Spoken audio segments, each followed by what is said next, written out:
So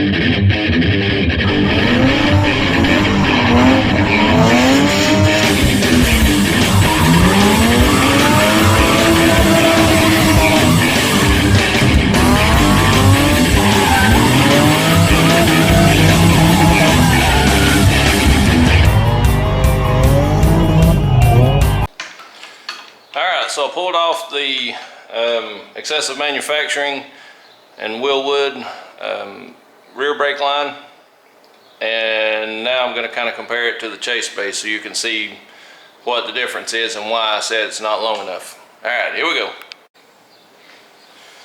Alright, as you can see, this right here is this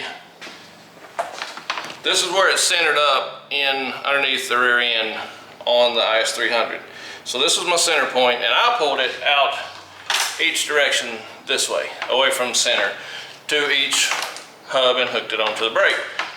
Wasn't quite long enough. Okay, so had I ran it the way that I feel like they were trying to insinuate I should have, I would have come through and I would have at some point went through the rear where the back seat sets and went through the rear wall. Alright, like to the brake over here is what they were trying to insinuate, I think. Okay, it still didn't seem long enough to me. Alright, now I have the chase bays in hand. Alright, now there would be go to the firewall, or not the firewall, I keep thinking firewall. The rear, where the back of the seat. And so that would bring me to my first fitting. Now, we have this much more, which if we straighten that out, that would gain me probably that. So the chase base kit is actually about that much longer than the than the Xcessive Manufacturing.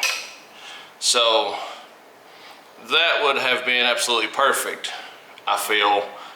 So I see 100% that this kit, the Willwood, the existing kit, so you can see for yourself where I don't kind of offset it.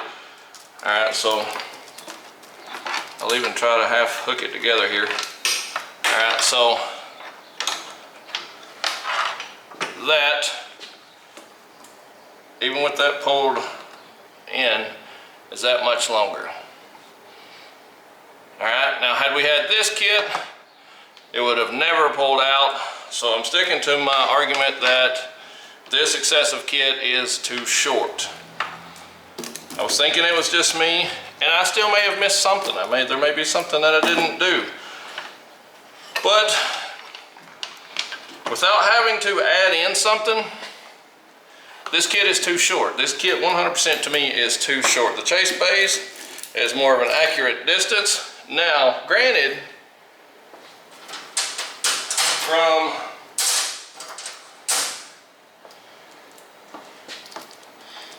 to my T right here.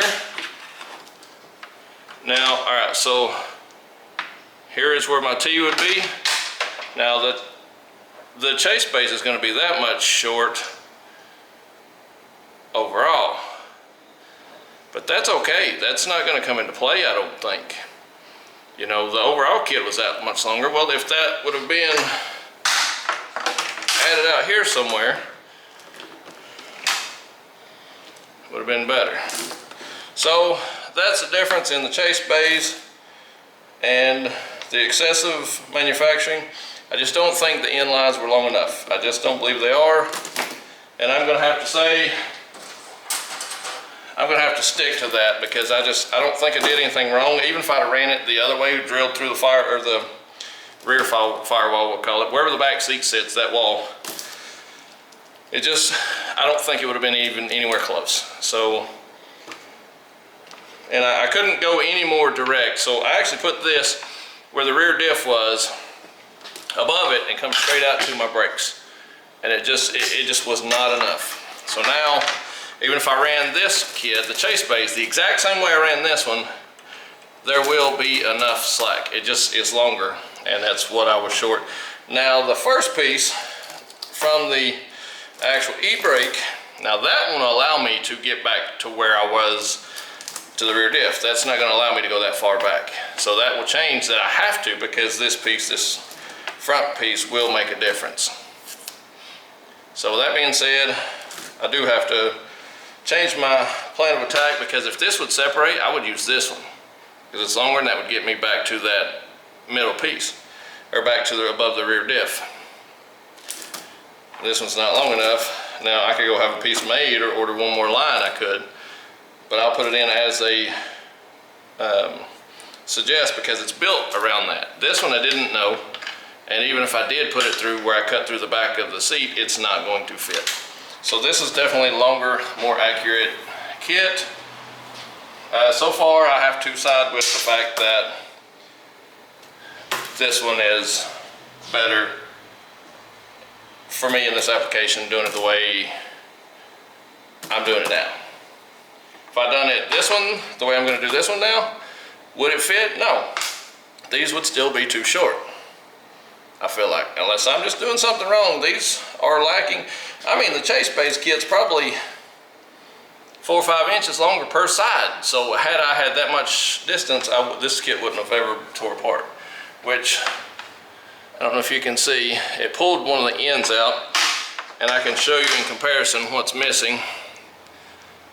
So it pulled this whole piece off.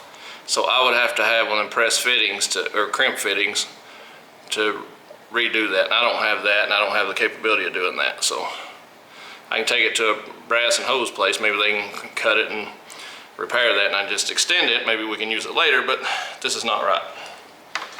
All right, either way, here we go. Moving on. All right, so we got the chase base kit.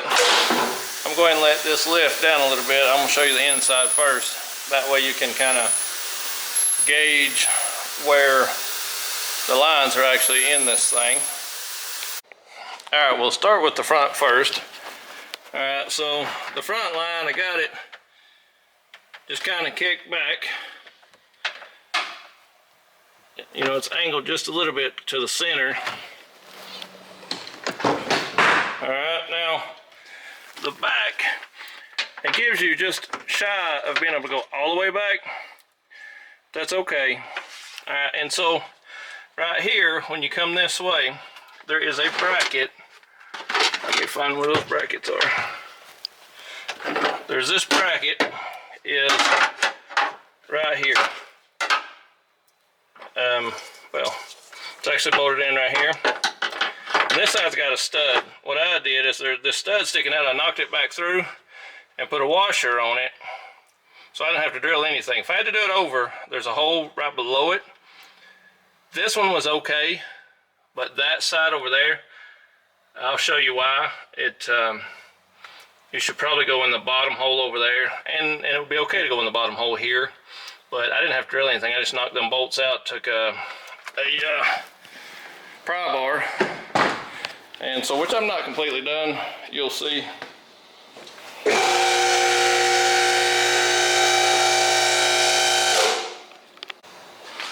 All right, so we got the wheelwood caliper. You can see it there. And so where I ended up going, let me find where I'm at. Right there is the back where that bolt sticks out. There will be, you won't be able to see it, but there'll be like a little black tab on the back side of that. And in fact, you will actually see there's a hanger like this in there. So it goes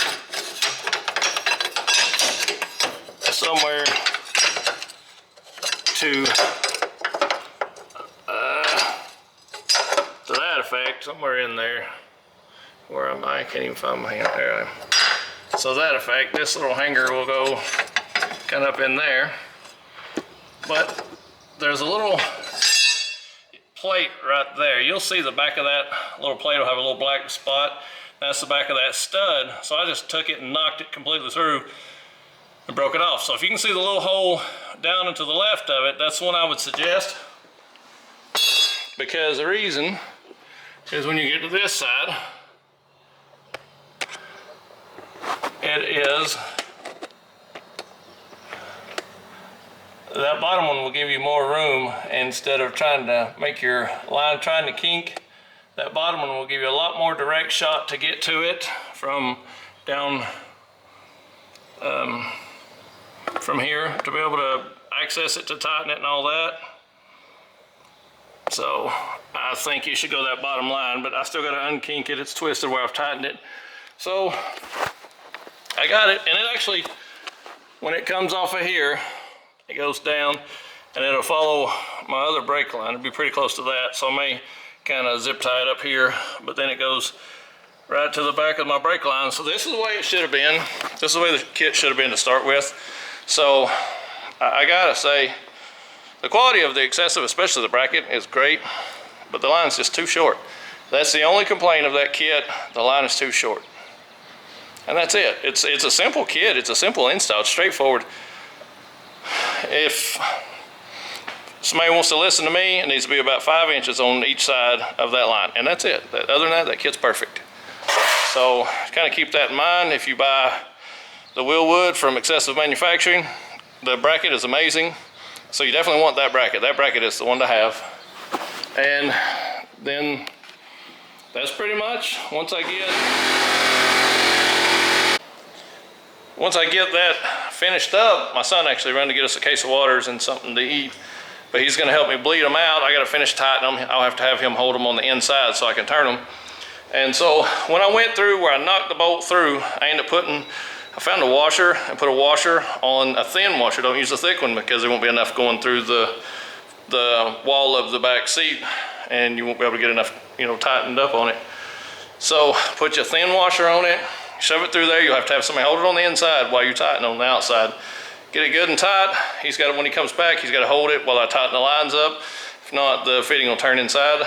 And unkink the lines that go to the actual brakes themselves, bleed it out, and we'll see what we got. All right, here we go. I'm feeling high.